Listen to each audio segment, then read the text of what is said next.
Ladies and gentlemen, we are live, episode 11, MMA Reloaded.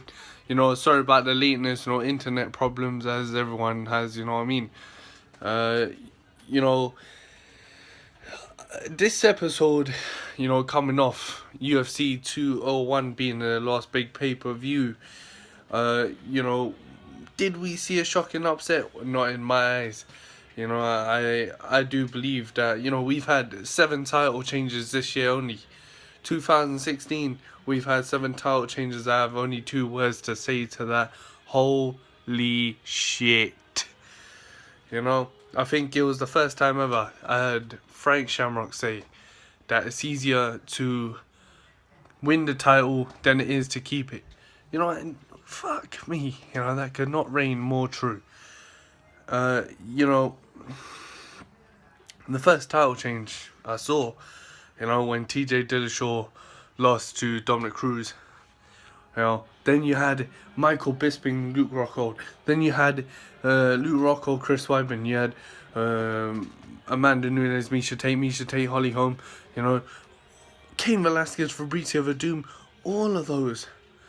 Conor McGregor beat Aldo.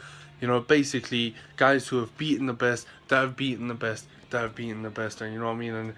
And 7 title changes 2016 is fucking unheard of. UFC 201. Coming in, we expected a 5-round war. At least I did. But Tyron Woodley came in just a bit more. Courageous, just a bit more hungry, just a bit more motivated, and that led to Tyron Woodley getting that all important W.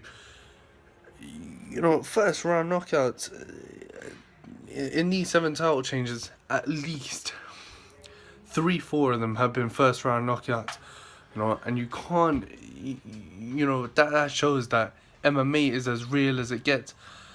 Conor McGregor knocked out of 14 seconds. Stipe Miocic beat Fabrizio Verdum first round. You cannot close your eyes when you're watching a title fight, and that's a fact of life. Now, at UFC 201, we saw a champion in Robbie Lawler, who everyone expected to, take it. He's been in 2 fight of the years with Carlos Condit, Rory McDonald, and Robbie Lawler came into this one as champion, determined, hungry, motivated, calm, cool, collected as he always is. If you store a cucumber in the fridge, overnight for 2 days, that's Robbie Lawler for you right there. He's cool as a cucumber. Tyron Woodley, he has a tendency to choke in big fights. He choked against Rory McDonald, got his ass kicked. This one, he didn't choke. Boy, I'm very impressed with Tyron Woodley. Now, Tyron Woodley has balls. He has tingle in his loins, and I respect that. He calls out the greatest of all time, undefeated welterweight champion George St. Pierre on George's return, and George is now enrolled back in the USADA drug rolling roster, which means he is one step closer to being the GOAT again. Well, he never lost that title of being the GOAT, but you know what I'm talking about, right? He's been out of sport now for a few years. After the Hendricks fight, I think he felt a bit tendent that he wasn't at his best. Hendricks almost kicked his ass. I think in the first round of that fight, if you watch that back, look at the first minute. George St. Pierre tapped out Johnny Hendricks. I don't know what the fuck the referee was saying, but I, along with 50 million fans, saw Johnny Hendricks tap to a guillotine George St. Pierre.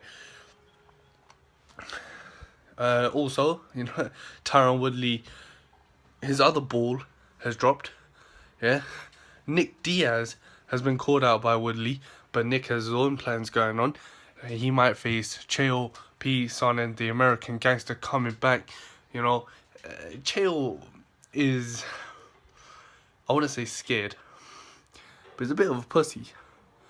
Chael fears that he may fail the USADA drug test. Bitch, how can you fail it if you haven't been fighting? All he's competing in is jiu-jitsu tournaments. Fam, how can you fail a drug test doing a jiu-jitsu tournament? So that welterweight division, boy, I'll tell you now, that welterweight division is fucking heating up. You know, full of fierce competitors. Stephen Thompson, it looks like Tyron Woodley was gonna duck Thompson, no doubt. You know, look at the post-fight show. Tyron Woodley was gonna duck Stephen Thompson. Pussy. Stephen Thompson has looked in the best shape of his young career. You know, his karate is on point. His attitude is on point. You know, he has the look of a rock star. He is a rock star UFC. You know, and I can't wait to see what would happen when Tyron Woodley and Stephen Thompson go back up. You know, because let's put it this way: in reality, before Woodley's next defense, is GSP gonna be ready? Who knows? I like Lawler. If Lawler wins his next fight, we may see a Woodley Lawler 2. Ladies and gentlemen, look out for that 170. You know, because that shit is going down. And it's going to go down real fast. Coming soon. Episode 12, ladies and gentlemen. Enjoy and subscribe. Thank you, ladies and gentlemen, for watching MMA Reloaded. Once again, we are live. Always going to be live. Always will be live. You know. And to all those other MMA pages out there, yeah, if you're not listening, yeah, this is how you do it. You don't do it with filters and co-hosts and flashy ass backgrounds. Yeah, you do it for real.